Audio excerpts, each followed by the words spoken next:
Hello बच्चों, तो आज हम लोग बात करने वाले हैं प्रश्नावली 6.3 का क्वेश्चन नंबर 12। बोला है एक त्रिभुज ए बी सी की भुजाएं ए बी और बी सी तथा माध्यिका ए डी एक अन्य त्रिभुज पी क्यू आर की क्रमशः भुजाओं पी क्यू और क्यू आर तथा माध्यिका पी एम के समानुपाती है। देखिए आकृति 6.41 ये वाला आकृति है। ठीक है, तो दर्शाइए कि त्रिभुज ए बी सी समरूप है त्रिभुज पी क्यू आर के। ठीक है, तो यहाँ से हम करते हैं हल। जो दिया है सबसे पहले क्या कीजिए, उसको लिख लीजिए। तो यहाँ पे हम लिखते हैं दिया है चाहे दिया गया है। क्या बोला है जी, ये समान अनुपात में बोला है। तो क्या होगा जी, यहाँ पे ए बी बटा में क्या हो जाएगा जी, आपका पी क्यू इक्वल टू यहाँ पे हो जाएगा ए डी, ये वाला माध्यिका है ए डी, ये किसके बराबर हो जाएगा आपका, यहाँ पे ए सी ले लेते हैं क्या जी, ये वाला ए सी इसके बराबर हो जाएगा, पी आर के बराबर हो जाएगा। अब बचा कितना जी, आपका माध्यिका क्या चल रहा है ए डी, ये समानुपाती हो जाएगा पी एम के। ठीक है, यही आपका क्या बोला था जी, यहाँ पे क्वेश्चन में बोला था कि सब भुजा आपस में क्या है जी, समानुपाती है। ठीक है, तो यहाँ पे आप देखिएगा, तो इसी को हम सजा के लिखते हैं ए बी बटा पी क्यू और ए डी, इसको हम आगे कर देते हैं ए डी बटा पी एम, यहाँ पे हो जाएगा। अब यहाँ पे देखिएगा, यहाँ पे बी सी दिया है, तो यहाँ पे हो जाएगा बी सी बटा में कितना जी, क्यू आर। और हम यहाँ पे अगर इसका मान निकालने का चाहते हैं इसका, तो इसका कैसे निकलेगा जी, पूरा बी सी का आधा करेंगे क्या जी, तो यहाँ पे हो जाएगा 1/2 बी सी। तो आपका ए डी का मान हो जाएगा, यहाँ पे क्या होगा जी 1/2 क्यू आर। कोई दिक्कत नहीं होना चाहिए दिक्कत। तो यहाँ पे देखिएगा, तो यहाँ पे हो जाएगा ए बी बटा में पी क्यू, यहाँ पे ए डी बटा में पी एम और बी सी बटा में क्यू आर। यहाँ पे देखिएगा, तो हाफ बी सी जो चल रहा है, यहाँ पे हाफ क्यू आर जो चल रहा है, उसको हम कितना लिख सकते हैं, बी सी का आधा हम बी डी लिख सकते हैं, तो यहाँ पे बी डी हो जाएगा। और क्यू आर का आधा हम क्यू एम लिख सकते हैं, तो क्यू एम हो जाएगा। ठीक है, कोई दिक्कत। इसको ले लीजिए आप समीकरण एक। क्या लीजिए, समीकरण एक।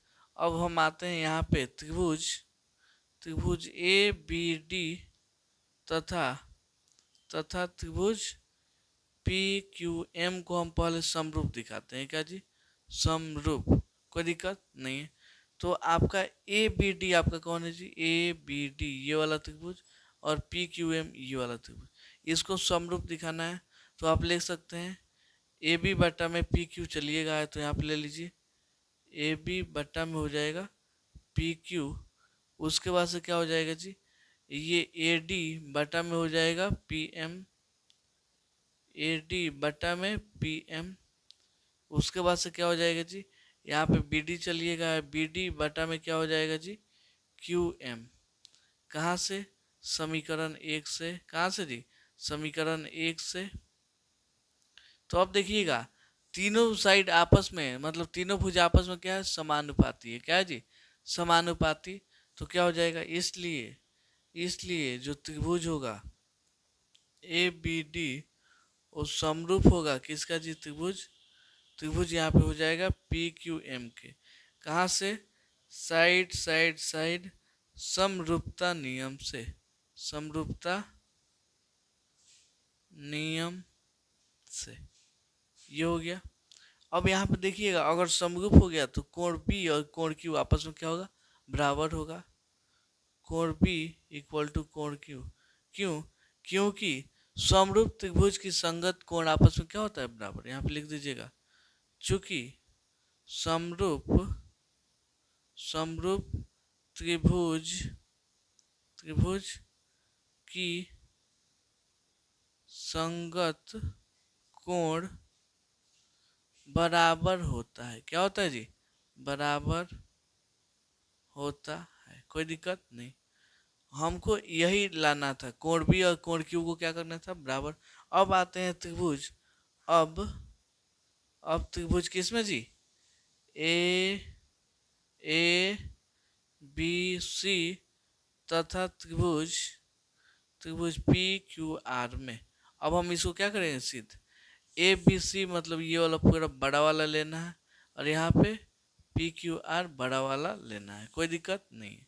चलिए यहाँ पे देखिएगा, तो कोण बी कोण क्यू के बराबर है। यहाँ पे कोण बी और कोण क्यू आपस में क्या है जी, बराबर। अभी अभी हम यहाँ पे सिद्ध किए हुए हैं, तो लिख देंगे ऊपर सिद्ध किया गया है, ठीक है, किया गया है, कोई दिक्कत नहीं है, दिक्कत। अब यहाँ पे देखिएगा, इसमें कुछ अनुपात भी है जी, ये वाला ए बी बटा में पी क्यू चल रहा है ना, और यहाँ पे बी सी बटा में क्यू आर, यहाँ से आप यहाँ से देख सकते हैं, तो यहाँ पे लिख दीजिएगा ए बी बटा में हो जाएगा पी क्यू और बी सी बटा में क्यू आर। दोनों आपस में क्या होगा जी, समानुपाती होगा। क्यों, आपके ये क्वेश्चन में दिया गया था, दिया गया था, ठीक। इसलिए इसलिए त्रिभुज आपका ए बी सी समरूप होगा त्रिभुज पी क्यू आर के।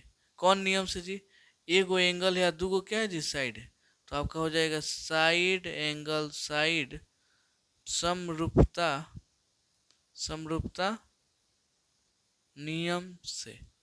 यही सब क्या हो जाएगा जी, आंसर हो जाएगा, ठीक है। तो उम्मीद करता हूँ आपको ये क्वेश्चन बहुत अच्छे से समझ में आया होगा। चलिए मिलते हैं अगले वीडियो में अगले क्वेश्चन के लिए, तब तक के लिए धन्यवाद।